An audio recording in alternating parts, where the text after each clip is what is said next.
Good Monday afternoon, guys. My name is Jerry Miller, and welcome to the I Love CVille Show. We are live in Charlottesville, across Crozet, the Commonwealth, the country, and the world on the I Love CVille Network. Live on every social media platform known to mankind. You, the viewer and the listener, can offer perspective on today's show, ask questions, change the pace and tempo of the program with your perspective by leaving your thoughts in the comments section on any of the social media platforms you're watching upon. I will read those comments on air on the Monday edition of the I Love CVille Show. It's presented by Skooma Boutique Dispensary. Skooma Boutique Dispensary is located on the downtown mall next to Rapture. David and his team at Skooma Boutique Dispensary have certificates of analyses for everything in the store. We also want to give a plug to Ting Fiber Internet, being the internet and the power behind the I Love CVille Network. We love Ting Fiber Internet here at the I Love CVille Show. A lot I want to cover today. Marc McKenney is our guest. Marc McKenney is a smart individual. I first got to know Marc through the shows we do on this network. The gentleman constantly was offering amazing and fascinating and thought-provoking perspective and comments. Reached out to him, I want to say, within the last 6 months. He joined us virtually on the program some time ago, and now we have the very smart McKenney in studio, and he's going to join us in about 12 minutes on the program. A lot of topics we're going to cover with Marc, including town status for Crozet, and should the evolution begin with Crozet pursuing town status. Schools in Crozet are populated, and some bursting at the seams.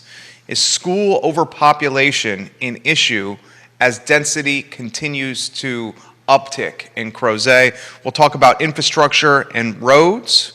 Really only two real ways to get in and out of Crozet. And I think all of us have experienced an accident on one of those two roads and the impact it can have from a traffic standpoint. We got to discuss workforce housing for Crozet, middle density housing in Crozet, and an update on the downtown Crozet project. Marc McKenney is going to join us. He's a Crozet Community Advisory Committee member. That's a mouthful. Can't wait to have him on set. Before we get to Marc, a couple topics I want to cover first. This is something I put on the network over the weekend, and it really started to go viral. Student athletes at Elmore County High School are now being mandated by the school division and the school board and Superintendent Matt Haas to get fully vaccinated. Student athletes are required to become fully vaccinated by November 8th. If they have desires to play winter and spring sports. I'll make that even more layman in talk. If a kid at Elmore or at one of its middle schools or its high school, if they want to play sports in the winter, if they want to play sports in the spring, school leadership is demanding that they be vaccinated. It's very straightforward. I had some questions for Dr. Matt Haas, the superintendent, and the Elmore County School Board. Now, you guys know I've been vaccinated. You guys know that I'm pro-vaccine and pro-science and pro-innovation. And you guys know that I take the flu vaccine.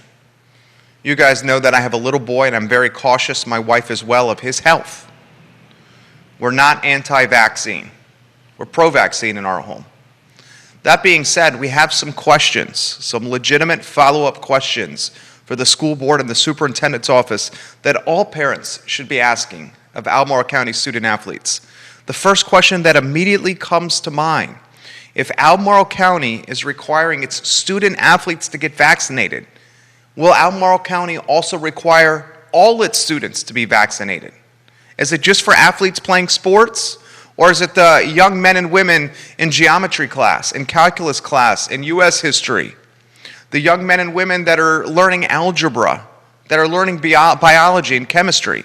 Is this a mandate for all students in Elmore County schools? Or are they just cherry picking student athletes? That's the first question all parents should ask. Another question that parents should ask. Elmore County, will it only play against other teams and schools that have fully vaccinated student athletes? For example, Fluvanna County High School does not have a vaccination mandate. Does Albemarle High School expect its student athletes to compete in winter sports and spring sports against other schools that do not have vaccination mandates or requirements? That is a legitimate question. We should know the answer to that. If Albemarle's school board and its superintendent, Dr. Matt Haas, if they say this, we will only compete and play against other schools that have vaccination mandates of their student athletes, then folks, that will dramatically impact the playoff and postseason landscape. You can't have a playoff or postseason if a lot of the schools don't have vaccination mandates, and some schools will only play those schools with said mandates. It's just not going to happen. That will alter the landscape of the postseason. Another question I think you must ask: if student athletes are giving exemptions to these vaccines, they have to submit a negative test to the nurse by 4 p.m. on Monday, starting on the 8th of November. If you do get one of those exemptions and your family cannot afford the tests, remember, the tests are paid out of pocket by mom and dad, not by the schools.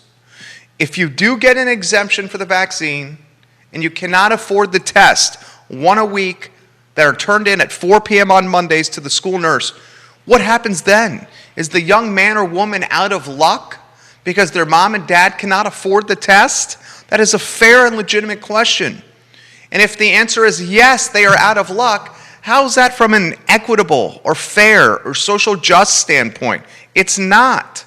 And finally, the last question I would ask if I was a parent of a student athlete at Elmore County High School is this: if my son or daughter chooses not to get vaccinated, but would still like to play sports at the middle school or high school level, can my son or daughter transfer to another school immediately and play sports right away because of this vaccination mandate?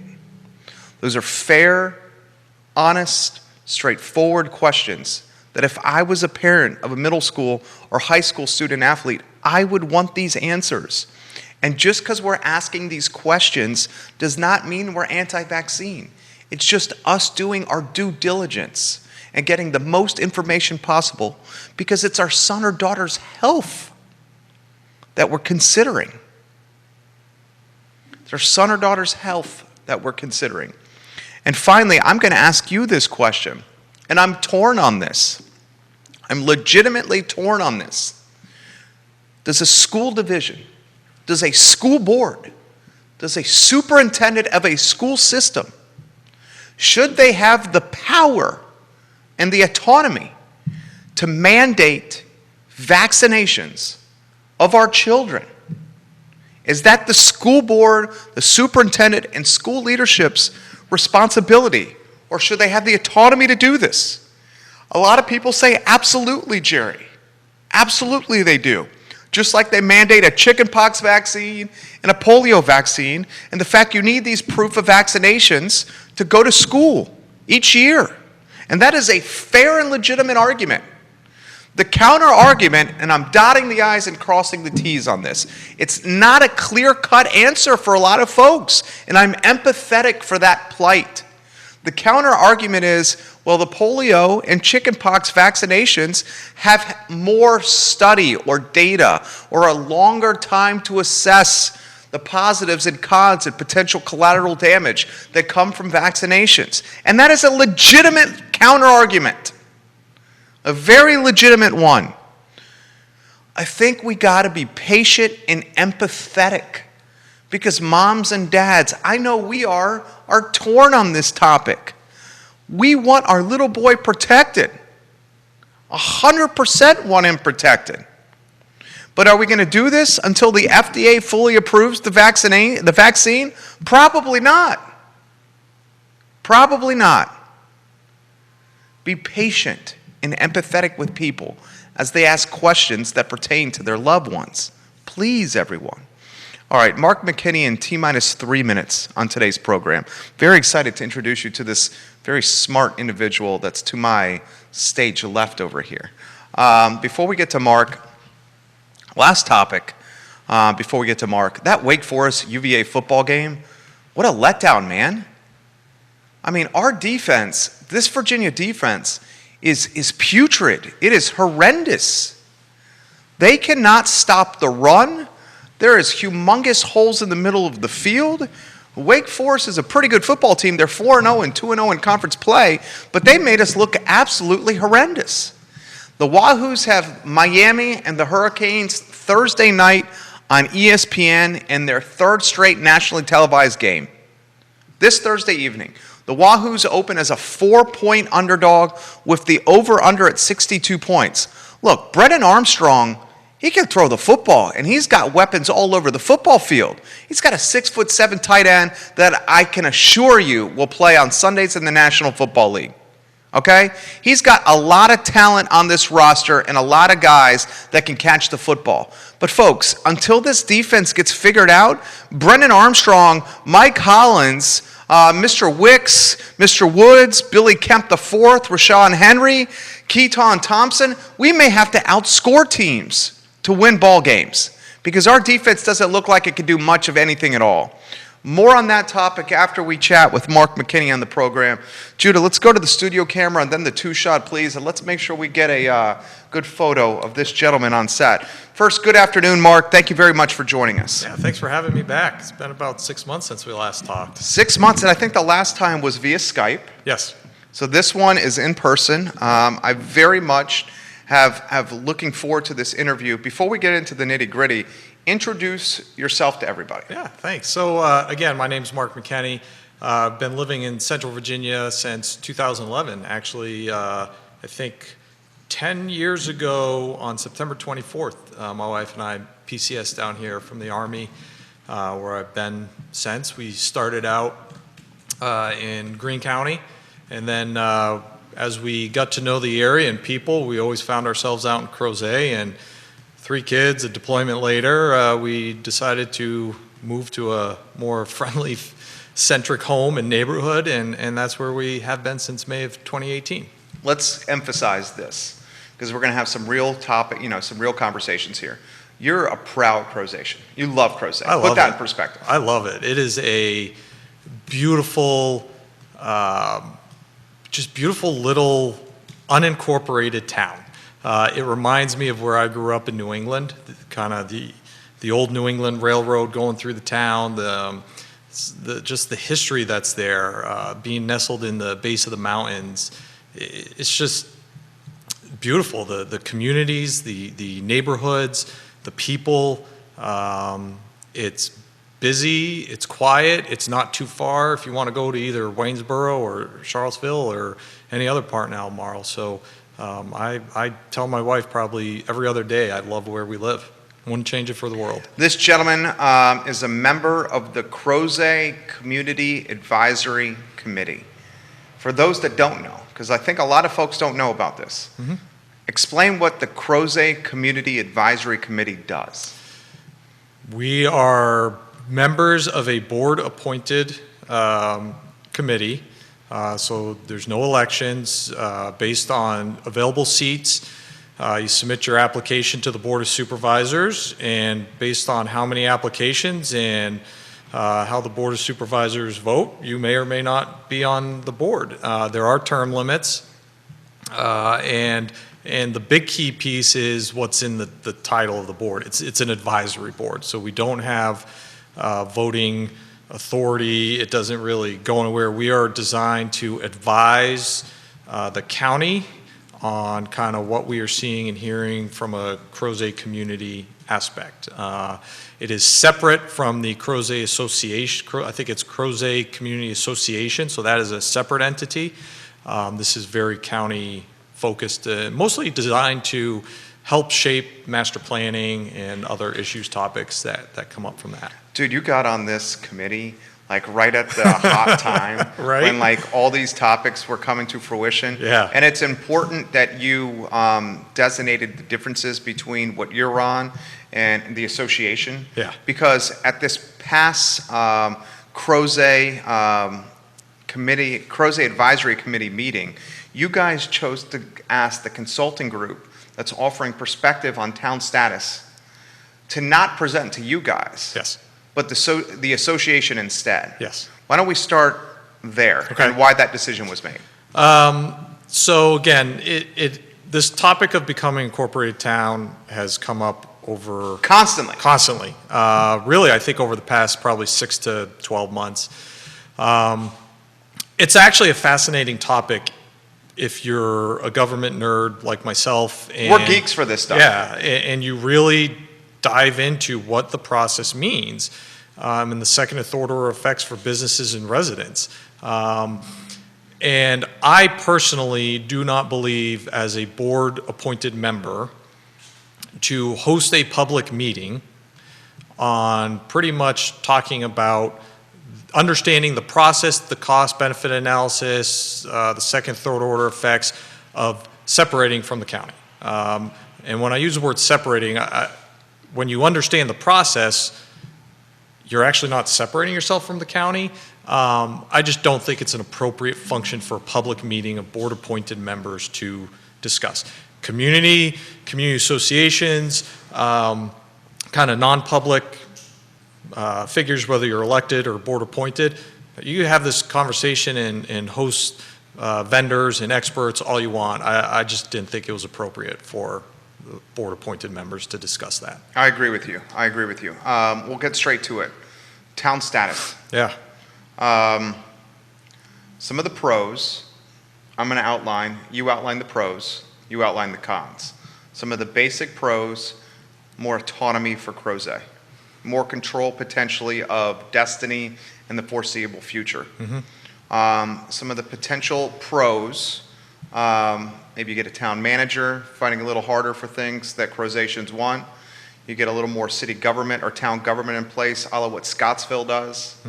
Maybe you can get a mayor in place for a Crozet if it gets to become a town like Scottsville does. Scottsville's a great barometer for this. Some of the cons I see immediately are increased taxes. Some of the cons, I would think this is going to drive entrepreneurship and small business potentially out of Crozet. Absolutely. Because said taxes. You're the expert, dude. I'm going to learn from you. This topic is yours. All right. So I've been diving my head into this topic since it came up, and really trying to understand what does this mean. And I've got 18 years of military experience. I'm a major in the United States Army Reserve, counting down the months to retirement.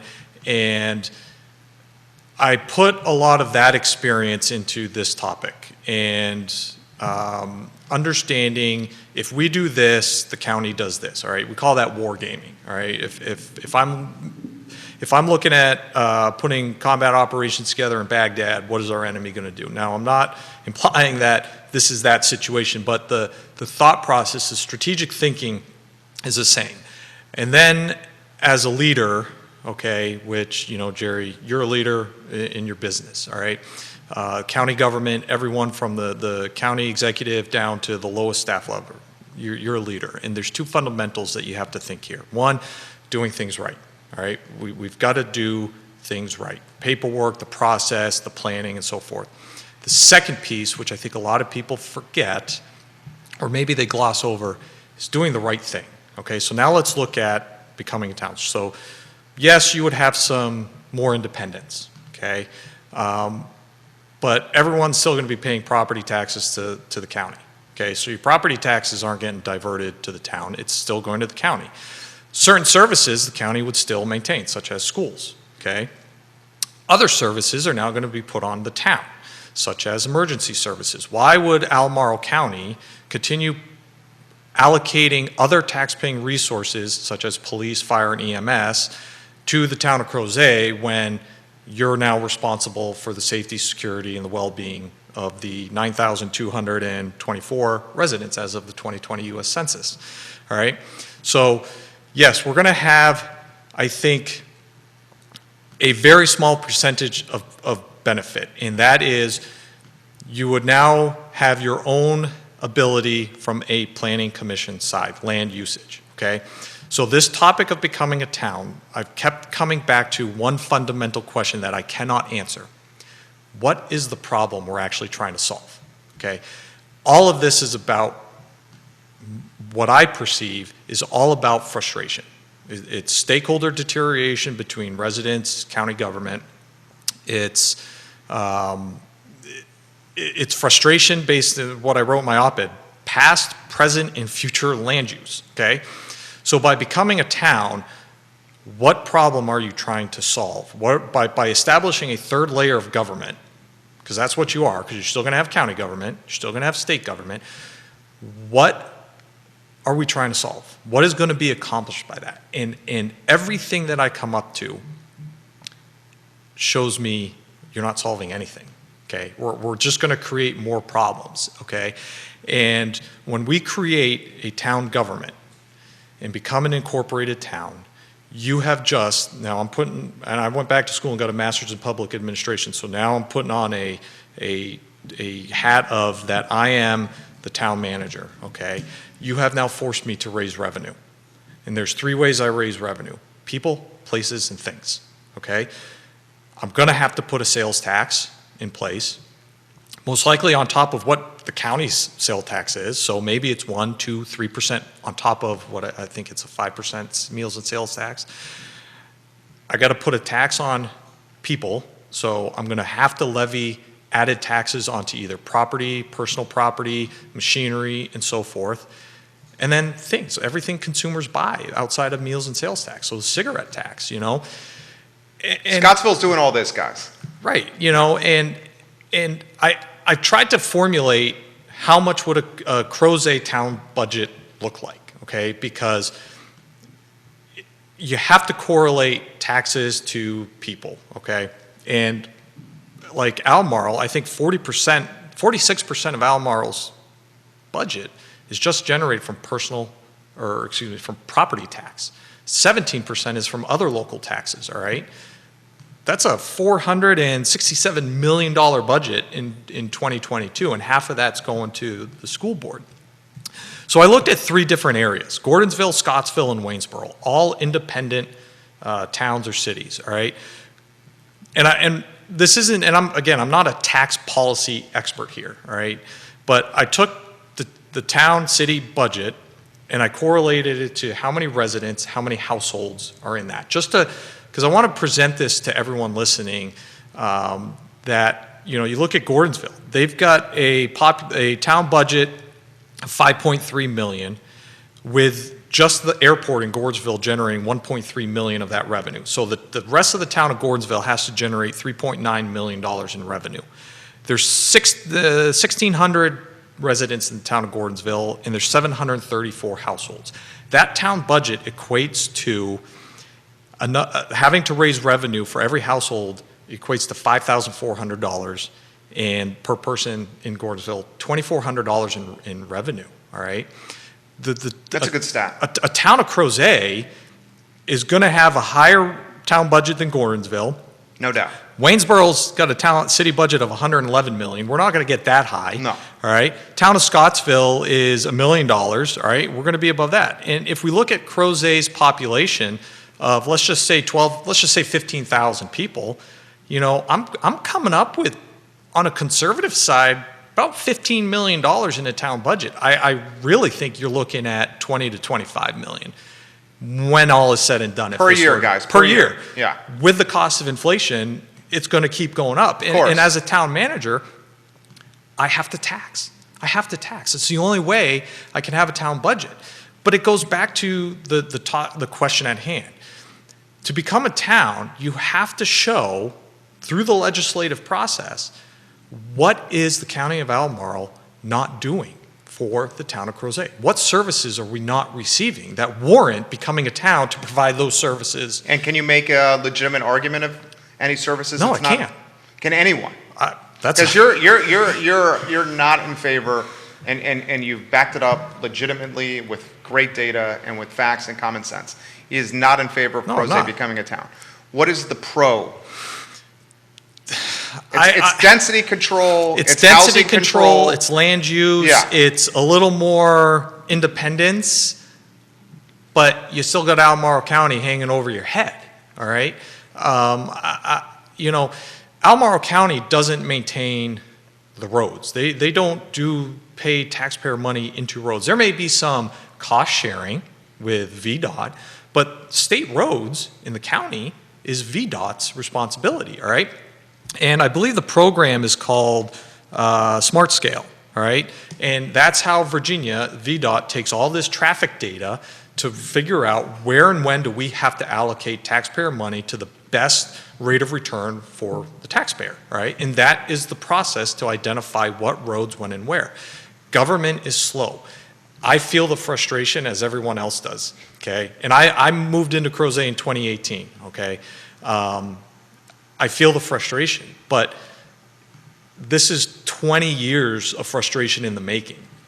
I think this all dates back to as soon as Crozet was designated a growth area, there should have been, in just my opinion, better kind of long-term strategic planning because, and I've talked with Ms. Malik, she ran, I think, back in 2005, 6, 7 timeframe because everything was just getting rubber stamped at the county. I remember her saying that. So she ran because of this influx of growth with no kind of... Ann Malik is the board of supervisor. Her district, Whitehall, has Crozet within the district. Yes. So this topic is going to come up. We'll save that. Yep. Should Crozet have its own member on the board of supervisors?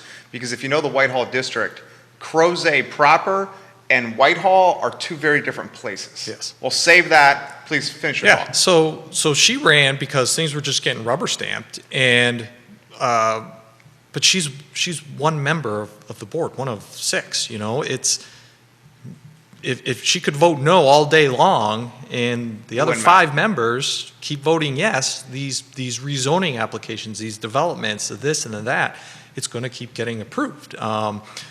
Welcome to politics, okay, at local county level. I've had a lot of great conversations with Ann. She's wonderful. She has dedicated a lot of hours into the Whitehall district in Crozet. The second, again, going back to the topic of becoming a town, what I'm afraid what's going to happen is when we become, or if we started the process of becoming a town, you've just isolated yourself from Elmore County, okay?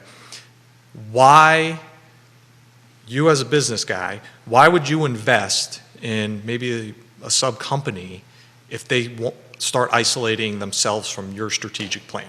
You would not. You're not. Yeah. So guess what? All these capital improvement projects that are in the pipeline that take years, one being the Eastern Ave Connector Road that Ann has worked diligently on for, God, 2 decades, decade and a half. You know, that's a $25 million price tag. They're working to get federal funding for that, you know, because it's so pricey. They're going to stop that. And guess what? That project now goes on to the town of Crozet, and we're on the hook for a $25 million road that's a mile long.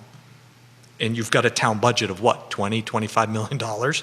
Like, this just makes no sense. So I go back to, I'm trying to understand what is the problem that you're trying to solve by becoming an incorporated town that isn't based on emotion, isn't based on frustration of past, present, and future land use. Because this topic being thrown around, I think it's deteriorating relationships. That's my opinion.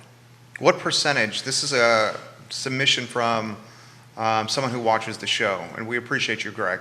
What percentage of Crozetians are pro-town and against town evolution? I mean, this is just the back of a napkin. Right. Us spitballing for the sake of a talk show. Well, is it 50-50? No, I don't think it is. All right, so I think first off, you got 3 Crozets. You got Old Crozet, the pre-2000 population of about 2,500 people. Let's call that the OG.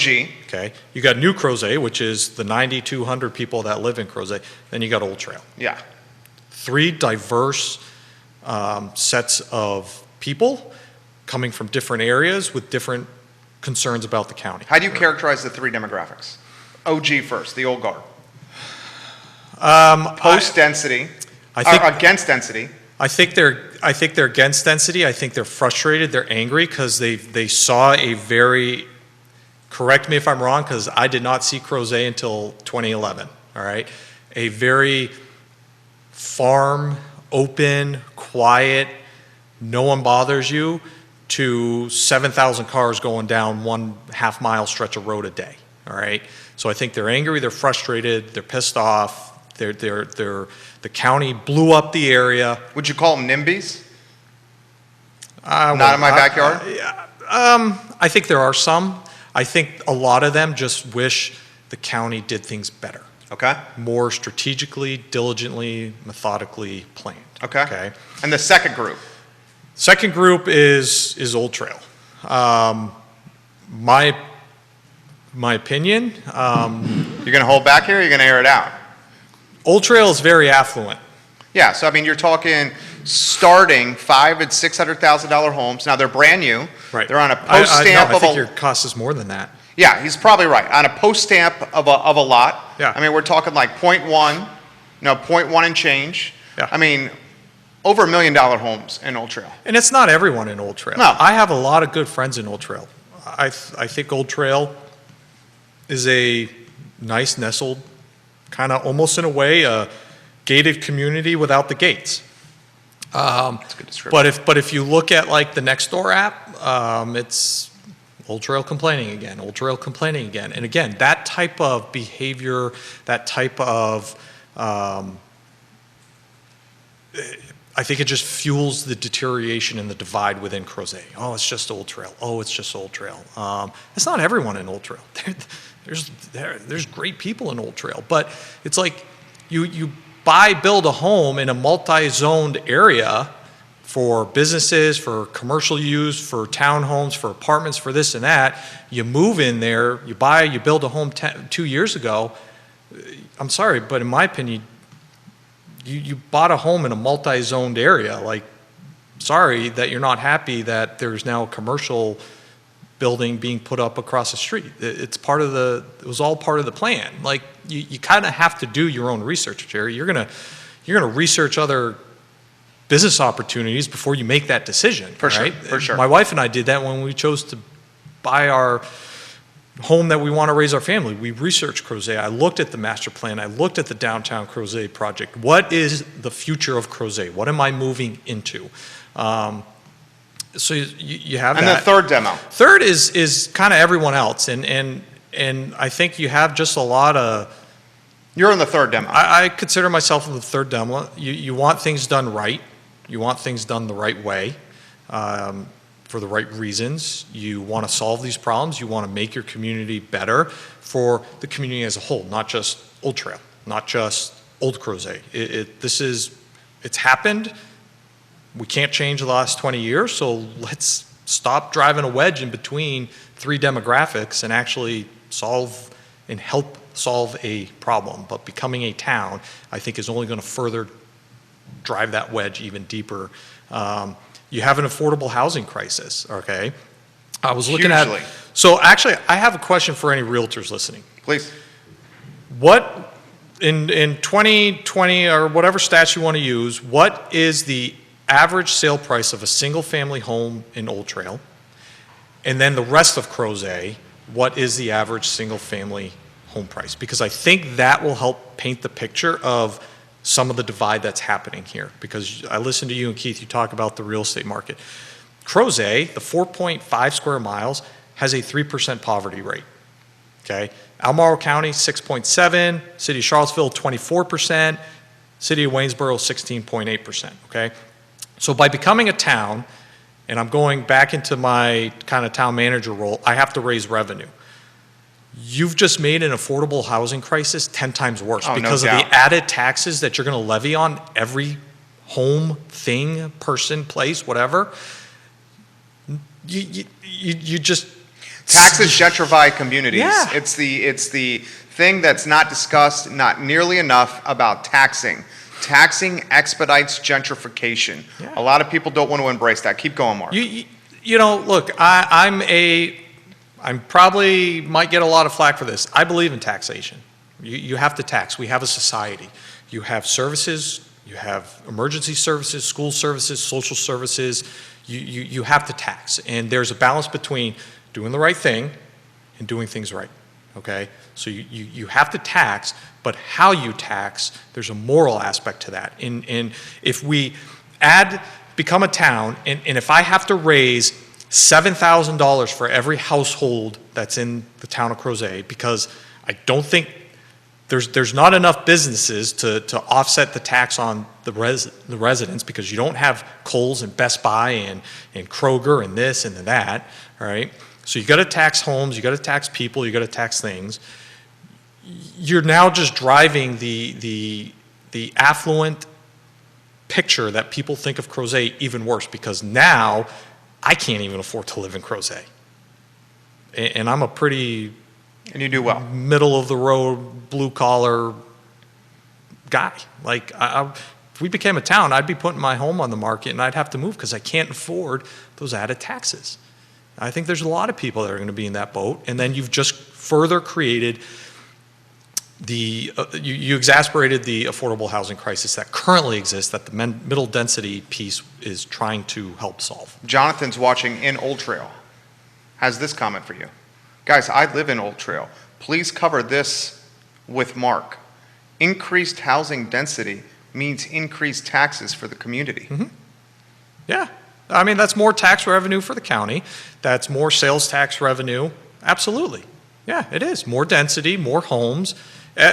You know, again, as putting on my public administration hat, I have to raise revenue. I have to, or else I can't provide these services. Whether you live in Old Trail, you're Old Crozet, you're in that third group, your house catches on fire, man. You want to press 911 and have those firefighters, or if your house is being broken in the middle of the night, you want to have an Elmore police officer there right away. Like, you want your kids to go to school, all right? School capacity issue, you know, we'll get into that in a second, but that costs money. Jennifer lives in Gray Rock. She has this for you. Jerry, pass this along to your guest. I live in Gray Rock, and I'm absolutely in favor of people having a home and a place to live. But having a home and a place to live at the point where traffic and schools are overpopulated is a concern for me. It's a concern for me too. Again, I bought our home, I moved my family into Crozet in May of 2018. I did not start diving into this topic until probably the last 6 months when you and I started talking. I looked at it from quality of life, what do my wife and I want, what type of area do we want to raise our kids. The schools did play a factor into that. We were all over the county, from Advanced Mills to Keswick, to down in the Scottsville area, looking on that kind of piece of Fifth Street and going in, and we were like, Crozet is it. It feels like home. But I think it goes back to, this is 20 years of frustration, of infrastructure frustration that is just built up, and I think it's culminated probably in the last 5, maybe a little more than that. You've got the Crozet expansion school project going on right now. I think that's a $25 million project that's going to be completed in August of next year. So I was looking, there's a... More questions for you. Yeah. Go ahead. So I'm trying to look here on the school piece. So, sorry, it's in my message. So right now, Brownsville's at 750 students, close to its capacity. I think Crozet Elementary is above capacity, all right? So this school project, this school expansion project that's going on right now is going to force redistricting in the Whitehall Crozet area. All That's right? coming in now. So yeah. I'll throw this to you and then finish that thought. This is from Kelly. Jerry, I'm a mom of 2. My kids are going to get redistricted out of the school they're in now. Mm-hmm. The whole reason we moved to Crozet was because of the schools. And now we're populating them at levels that they're not performing with our expectations. Right. So Is that fair? That's very fair, all right? So again, Jerry, when you buy a house, you're looking at, I want my kids to go to this school. Now, again, I go back to my kind of town management, government side, that they can redistrict any day, whether we as citizens like it or not. Now, I believe they've just put together a redistricting committee, all right? So people need to get involved into local government. You need to listen to these redistricting committees, provide your comments, your concerns, this and that to that committee to shape the redistricting of Crozet. So once this redistricting happens, Crozet Elementary is going to go from 340 students to 600, okay? You're going to now offset Brownsville, because without this redistricting, within 2 years, Brownsville is going to go from like 740 to like 900 kids. This is elementary school. Right. Okay. Right. You know, so school expansions need to happen, but again, which school, that's, you know, Crozet versus Brownville, you know, that's welcome to school boards and county government and these types of decisions that people have to make, and you're not going to please everyone in government. You're not. You have to make decisions for the betterment of the community, and redistricting to schools is in the betterment of the community. Everyone's at or above capacity. You have to do something. I think we're a few years too late. Definitely. I think this project should have been probably initiated 15 years ago. Yeah, 5-10 years ago is when it should have easily been completed, so we're not at the capacity issue we are now. What about when these kids get to high school? You know, I haven't looked at the high school numbers on the capacity. My kids are only in elementary. That's kind of where my focus has been. That feeds into the Western School District feeder pattern, because now you got Murray, Meriwether Lewis going into, and so you got 4 elementary schools, Murray, Meriwether Lewis, Crozet, and Brownsville, all feeding into Henley.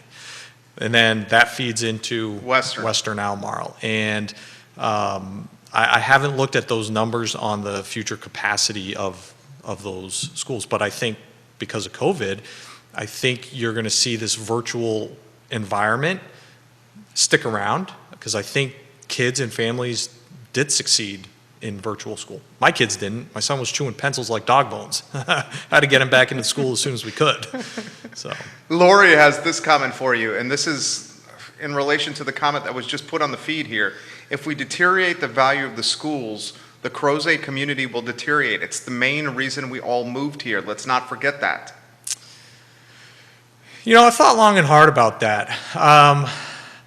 That's a very valid point. I sometimes question, though, because of the picturesque community of Crozet, I still see it being a desired area. I don't see the town. I'd say schools is number one reason people. Schools are the number one reason. Yeah, absolutely. Every parent wants the best. I mean, they call Western Elmore High School Stab West. Yeah. Because of how good Western is. Yeah. Yeah. I mean, sports program, educationally, absolutely. I think there's risk there. And I think as long as the school board and the county government manage the capacity and the growth, we won't let it get there. Eventually, there's not going to be any more land to develop on in Crozet. Eventually. I mean, there's still a fair amount left in Old Trail. There is still a fair amount left in Old Trail. Which is shocking. Yep.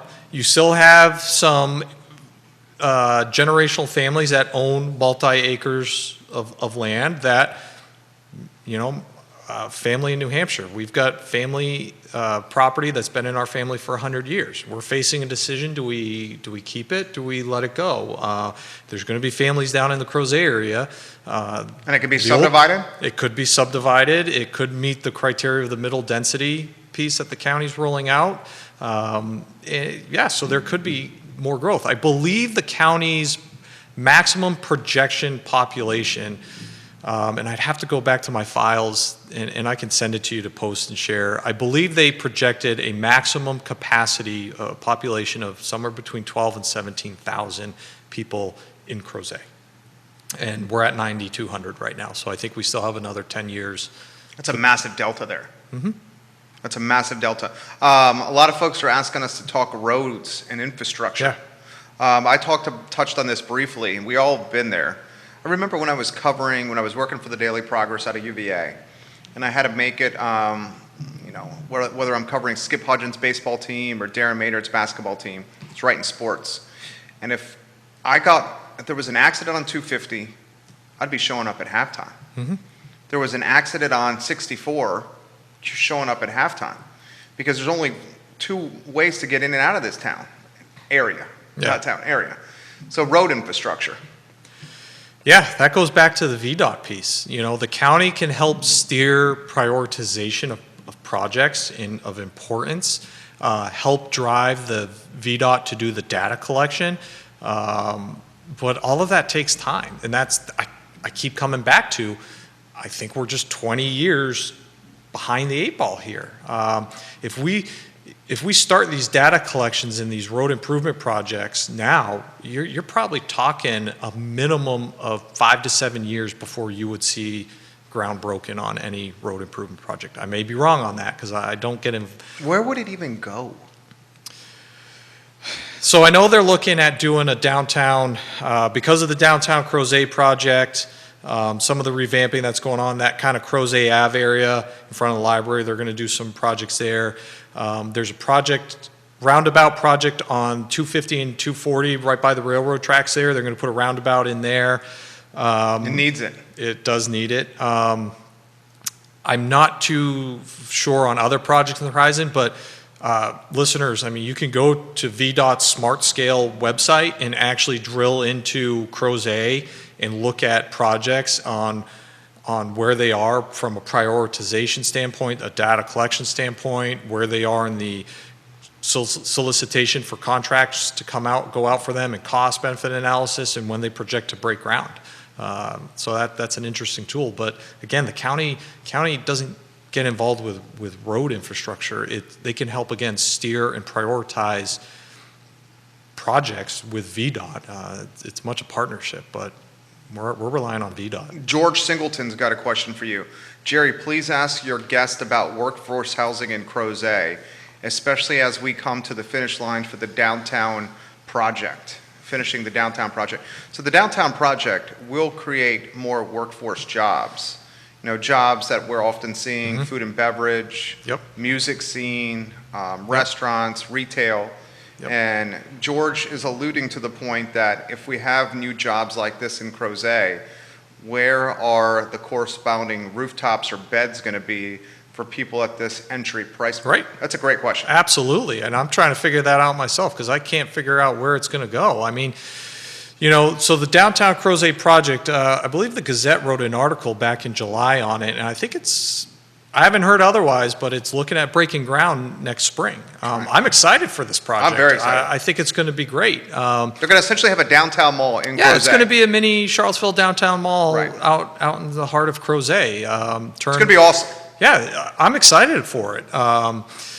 So to answer his question, I think you have to look at the housing crisis as a whole, because it's beyond just this. It's beyond just these jobs. I think, one, those jobs, I could see your high schoolers working it. I could see maybe stay-at-home spouses, Kids back from college. Kids back from college, a spouse who wants 4 hours of a break from little terrors running around their house and get that mental sanity, or go make a few extra bucks, at a white tablecloth restaurant on a Friday, Saturday night. I don't see because of the affordable housing issue in Crozet, I don't see that type of, I don't see that worker coming out to Crozet for it, because again, where's the public transportation? There's none. You have John, Yeah, which is John, a private right. entity, maybe they reroute some things. So that's but- interesting. So your prediction, your crystal ball is, as these restaurants, these music venues, and these retail shops come to market when the downtown Crozet project is completed, you think that these are either going to be teenagers, high school students, or college students that are already living in Crozet at mom and dad's house, or a stay-at-home parent that's looking for some extra bucks potentially, because you cannot see it being professional servers or waiters, if you may, because where are they going to sleep if they're a professional server in Crozet? You might have some of those who have maybe, again, I say, hey, maybe their spouse is the full-time breadwinner. They live here in Charlottesville, and they're driving out to Crozet Thursday, Friday, Saturday nights. You might have a small population of those, but if they come out to work in Crozet, I don't think they're living in Crozet. The cheapest rent I've seen in Crozet, the View apartments, you're still talking like $1,300 to $1,500, $1,700 based on 1-2 bedroom size. That's a good chunk. You got the apartments in Old Trail that were built. They don't even list their pricing on their website. You're talking probably $2,500 minimum for one of those apartments. So again, the cost of housing doesn't correlate to the job. And now you put on becoming an incorporated town and throwing more taxes on everyone, you just made it 10 times worse, because you can't come out of that from an affordable housing crisis. It's a good You take. just made it worse. What about, and I'm hearing this term constantly now, middle density housing. Yeah. The Gazette did a piece on middle density housing. So first off, I came onto the CCAC, and again, Jerry, I am not speaking on behalf of the CCAC. These are my opinions, my thoughts of studying these issues. the master plan projects were well into the works by the time I came onto the board. My input, my knowledge of the master plan is very limited because the work, the debates, the discussion's already done. What I do know, the middle density, designed to help solve the affordable housing crisis, okay? Because again, I'm curious what any realtor comes back with average sale pricing for single-family homes in Crozet and Old Trail are. Is it with a 6? Do you have that number? I don't have that number. That's why I'm generally curious, because I think Old Trail, I think it's going to be a minimum of a 7. I'll search the MLS now while you're talking, and we'll see active listings. I think Crozet is probably a minimum of a 5. So you think Old Trail is going to have a 7 in front of it? I think Old Trail is going to have a 7. And you think somewhere in Crozet is going to have a 5? I think, yeah. I think those are pretty close. So what were we just talking about here? Oh, middle density. Middle density, you know, again, so go back to the original master plan. They discussed affordable housing. And somehow in the development of Crozet, my conclusion is development took a turn from what the master plan had in it. The master plan did have specific units, percentages having to meet affordable housing criteria.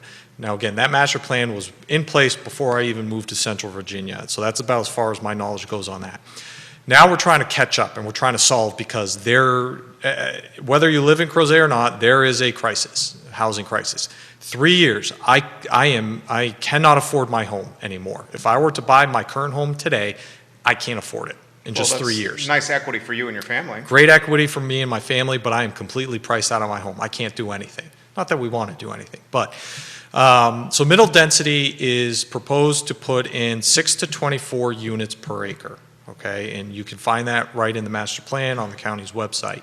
So you're not talking single family homes. You're talking whether it's townhomes, duplexes, bungalow style. That's designed to help get the affordable housing crisis under control. We'll see if that works because what land is available for that development. So, and beyond maybe the immediate downtown area, where are you going to put this stuff? All right. So the county identified some land in Crozet that's currently owned by a generational family of Crozet. I will not name them, and said, hey, this parcel of land would meet the middle density plan, okay?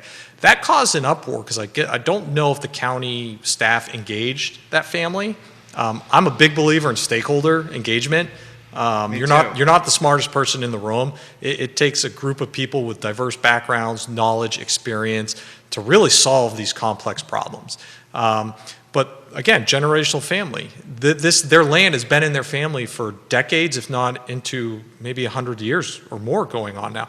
They have no intent to sell. So they kind of felt like they were put in a corner by the county that you're making this decision that's going to impact my family when we don't want to sell.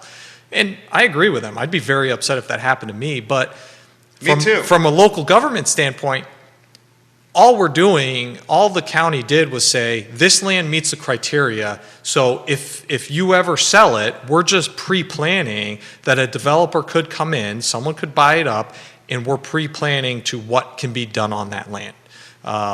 Again, they didn't engage the family. They caught them blindsided. I'd be very angry and upset if that happened to me. But it doesn't change the taxes that they pay. It doesn't change their current land situation. From taxing to what they're doing on it or anything. It's just saying, in the future, if this family sells their land, here's what we're going to do. I'm sure it happened to a lot of farm owners. Old Trail was a big farm. Westlake, West Hall was a big farm.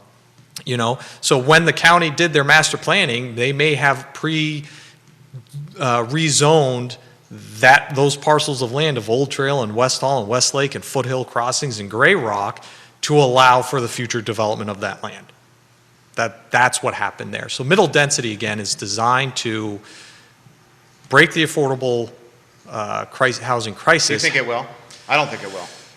The cost of goods with new construction is so high right now.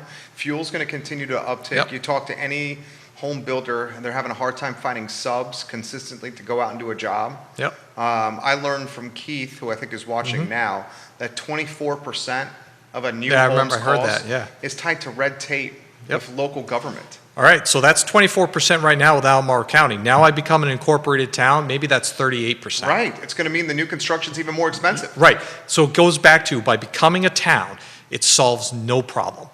It is exasperated every current problem we are facing now by 10. Okay, so here's then a natural follow-up question. For those that are pushing Crozet to be a town, perhaps the follow-up or a more pertinent question, should Crozet have its own representation on the Board of Supervisors? Ann Malik is your representative, Whitehall District. Crozet proper and Whitehall, extremely different places. Absolutely. Different issues that Ms. Malik faces in Free Union, Earlysville, Crozet, Batesville, you name it. It's all different. I am a big believer in representation. I'm a big believer in local government, what the intent of it is for, in the sense of providing safety, security, the well-being from a community perspective as a whole. Do I think we need our own representative? I don't think it's a bad thing, but I don't think you make a representative just for Crozet. Again, you've just further isolated Crozet from everybody else. And that's part of what I think this problem is. It's Crozet versus everybody else. And I think by becoming, or by designating a specific representative for 4.5 square miles for 9,200 people, I don't think that's the answer. I think if you did anything, you break Whitehall up into two areas, a north and a south. And that south encompasses Crozet. That's interesting. But that's up to the Board of Supervisors. Like that's all part of redistricting and local government and population. I've learned a lot about this with the election I'm doing. Say my district, the Scottsville district, I live in the Keswick side, and the Keswick side of the Scottsville district is very different than the Scottsville side, town of Scottsville side of the Scottsville district. And then you have the Mill Creek voting block. There's 3 voting blocks in the Scottsville district. There's Glenmore, there's the Mill Creek area, which is very reflective of the city of Charlottesville's politics and its ideology, and then there's the town of Scottsville. And all 3 cannot be more different than each other. Right. And it makes me nostalgic almost of the Whitehall district, because some of the folks that are deep in Whitehall, what they're looking for from Supervisor Malik is extremely different than some of the folks that are, say, in Old Trail. You've got people in the Whitehall district that don't have broadband internet. Right. Don't have a cell phone tower. They don't have cell service out there. You know, the issues are very different. And you touched on 3 diverse backgrounds in your area. We talked about the 3 diverse backgrounds just in a 4.2 square mile. Yeah, Crozet. Crozet. Right. That doesn't encompass everybody outside of that. You know, you've got a sawmill down the road out of Crozet. And that actually leads into an interesting topic of, Keith brought this up, meets and bounds. We go down the path of becoming a Crozet. Again, I go back to, we isolate ourselves because now we're in an argument between the boundaries of the town of Crozet. If I'm a public manager, I want to maximize my town boundaries because that maximizes revenue from a sale perspective, okay? You got King Family Vineyards with Polo on Sunday, and that's a lot of tax revenue coming into the county, from gas stations to local sandwich shops to just the sales happening there. You got Pro Reynata, you got Star Hill, granted that's in the district of Crozet. So now it's a continuous argument with the county about the meets and bounds. What are the boundaries of Crozet? Because I want to maximize my boundary to maximize revenue to offset the tax on the people, all right? But the county wants to restrict it to maximize their revenue aspect and keep it there. But then again, we're just deteriorating stakeholder relationship with this topic. You're good, man. Marc McKenney, guys, dropping some knowledge bombs. I want to get a recap of everything from you and a final word. Before we do, multiple moms are asking about school overpopulation concerns. This is something, when it's our kids, I have a 3-year-old, yours are older than me. You have 3 kids. I have 3 with a 4th on the way. 6 days. So unless my wife texts me that she's in labor, which she hasn't. Dude, your wife is a superhero. She's a superhero. Yeah. Thank you for your service. Thank you. For the country. And thank you to Mrs. McKinney for 4 kids. Good night. She's a Hall of Famer. Give me some more insight, another take on this overpopulation of schools topic that is all over the feed right now. Yeah, it all goes back And he cares about this, guys. I care about it. My kids, we live it every day. I mean, how many people remember what the first day of school was like in downtown Crozet? It took people over an hour to drive 3/4 of a mile to drop their kids off from school. And on top of that, you're now dealing with the bus driver crisis, you know? It all comes back to growth. It all comes back to, I go back and I say, this started 20 years ago. The day that Crozet was designated a growth area, which I am all for. I've got no problem with growth, responsible growth, managed growth, but me walking into this issue in the last year, moving to Crozet 3 years ago, I don't think there was good strategic planning beyond density. Let's put more people in because it's tax revenue for the county, which is not a bad thing, but it was just, I think hindsight's 20/20. I think a lot of things could have, should have been done differently. And, you know, we can review the footage, you know, after the post game about what should have been done. And I actually, you know, look, we got 2 great institutions in our 3, I mean, and I'm saying in our backyard with a mileage radius. You got Virginia Commonwealth University, VCU, UVA, and Virginia Tech, who have great public policy programs. If there is any graduate school level student out there, this is a great topic to study. What went right? What went wrong? How do we fix this in the future? Okay, I think this is a great, Crozet is a great research project for a PhD level student. I love it. Final question is a final word topic. Anywhere you want to go on anything Crozet related, with a fair amount of folks watching you here in 2 media outlets, clinging to Marc McKenney's words here. Final word. Final word. All right. So put emotions aside. Let's stop thinking irrational. Let's look at this as leaders. Let's look at this as citizens.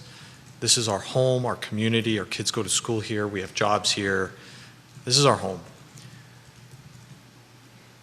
Let's do things right, and let's do it the right way. All right?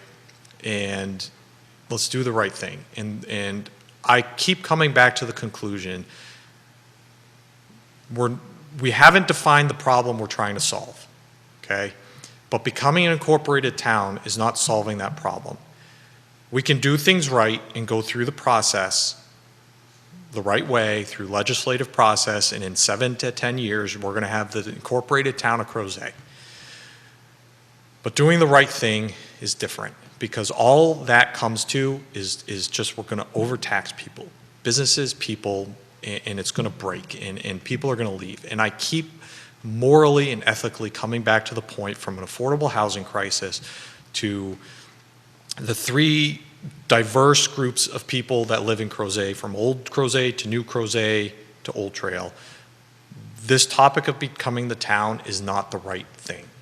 I don't think we should continue talking about it, because I think it's further driving the wedge between the community, between the county. You have planning commissioners who are just fed up with Crozet complaining. But and I'm going to leave this with you, with your election, do the right thing, okay? People complaining, these are valid frustrations, very valid frustrations. Stop being hypocritical, okay?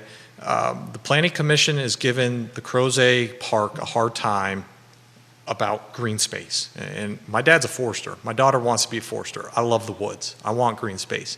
But it's very hypocritical to see the Planning Commission, you know, go after the zoning packet to expand the park. We got 9,200 people here. We need a bigger park, all right, because of green space. When you see the Planning Commission approve zoning after zoning and clearing acreage and acreage of trees. So it's like, you can't have your cake and eat it too here, man. You're willing to generate the tax revenue and clear out green space from a tax revenue perspective, but you're not willing to let a nonprofit in a public-private partnership expand the park for the betterment of the community, okay? I'm going to give you props on that. That was good. Thank you. So that's what I leave. Just, you know, don't forget where you came from. Do the right thing, and let's do things right. And let's just come together for the betterment of the community to help shape the county in solving these problems instead of just arguing. This is from Grace. Fantastic interview with this guy, Jerry. Thank you for standing up for Crozet and bringing to topic a lot of the stuff we're all thinking about here. And she also wants your take on you don't have to answer this if you don't want to, but she also wants your take on the Albemarle County vaccination mandate of student athletes? All right. It's a slippery slope there. Like you, Jerry, I believe it is a very slippery slope. I got the vaccine back in the spring. I'm in the service. It's mandated for me. I looked at, like you, the science, the data.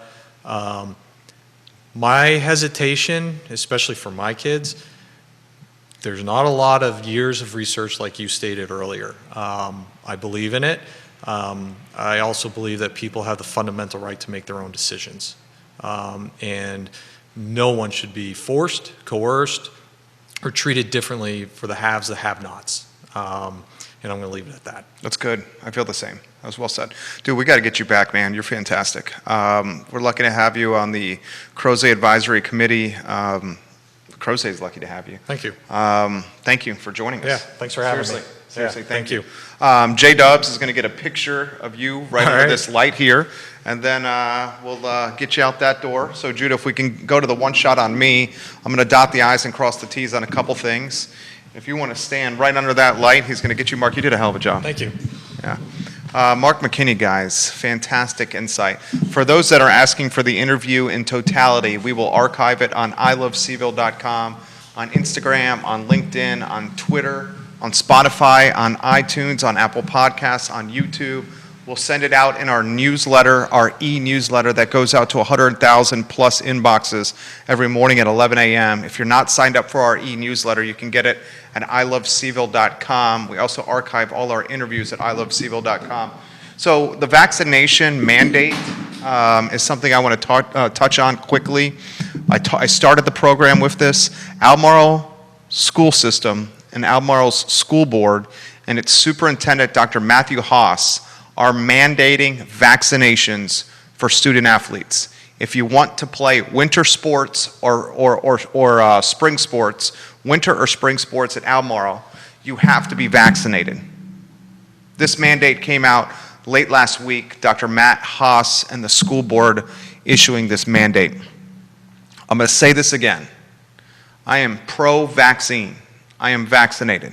My wife is vaccinated. Judah, our director, vaccinated. I believe in the science. I am a data-centric individual. I'm a vaccine individual. Flu vaccine we get. We're going to do it this week, if not this weekend. I'm a vaccine guy.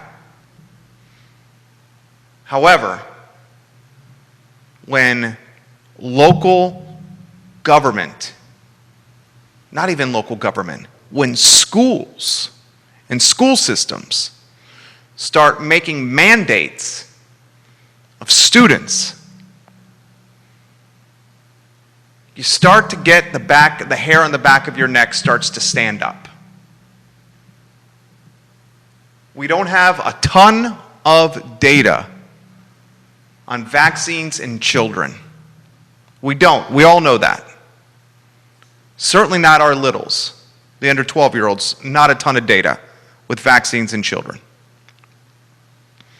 And when school boards and superintendents start making mandates and say, you will do this, there is no choice, you will do this, the hair stands up a little bit on the back of my neck. I think educating the populace and educating citizens about the value proposition of vaccines, I'm all for that. Having testing centers on site, I'm all for that. Being informative and explaining the value of vaccinations and what it can do from alleviating stress in emergency rooms, in hospitals, I am all for that. I'm all for knowledge. I'm also for freedom of choice. I'm a vaccine guy. I encourage my friends and family to get it. But encouraging and educating and informing are very different than mandating and requiring and insisting and telling people to do things, especially when it comes to their body. All right, that's the show. Marc McKenney was amazing. If you care about Crozet and its future, watch the interview from start to finish with Marc McKenney. Crozet Community Advisory member. He was a rock star. For Judah Wickower, my name is Jerry Miller. This, the I Love CVille Show, on a Monday, a glorious day to be alive in Central Virginia. Take care.